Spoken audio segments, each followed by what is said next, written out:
तुमका प्रमाणे जेजू क्रिस्ताचे शुभ वर्तमान आवेस्पूर 2 वोड 41 ते 51. ताचो आवय बापूय वर्सांच्या वर्सा पास्क उत्सवाक जेरुसल्याक वतालो आनी तो 12 वर्सांचो जालो तेन्ना ती उत्सवाक सदांचे भाशेन जेरुसल्याक गेली.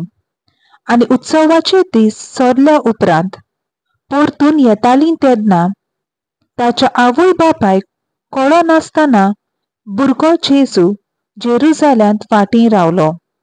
पूण तो वाटेच्या सांगात्या बराबर आसतलो म्हूण समजून ती एका दिसाची वाट चलून आयली आनी सोयऱ्या दायऱ्या आनी वळखीच्या लोकां मोदें ताणें ताका सोदलो. तो मेळना जातच ताका सोदीत सोदीत ती परतून जेरुसल्याक गेली आनी 3 दिसां उपरांत तो तांकां देव मंदिरांत मेळ्ळो. शास्त्रां मोदें बसून तो तांचें आयकतालो आनी तांकां विचार करीत आसलो. ताचें आयकतल्या सोमेस्तांक ताच्या गिन्यानाचें आनी ताच्या जबाबाचें मोठें अजाप दिसलें. ताका थंय पळोवन ती अजाप जाली आनी ताचे आवयन ताका म्हणलें, पुता, तुवें आमकां अशें कित्याक म्हूण केलें? पळय, कोणते उस्के काडून तुजो बापूय आनी हांव तुका सोदताले.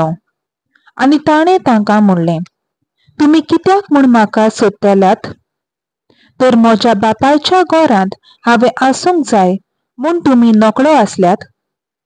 पूण तो उलयलो तें तांकां समजलें ना.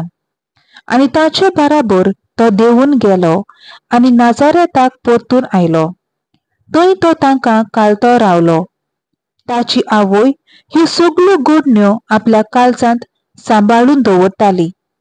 आनी जेजू जाणवायेन पिरायेन आनी कुरपेन देवा आनी मनशां मुखार वाडत वेतालो. देवाचें उतर हें. देवाचो व्हड उपकार.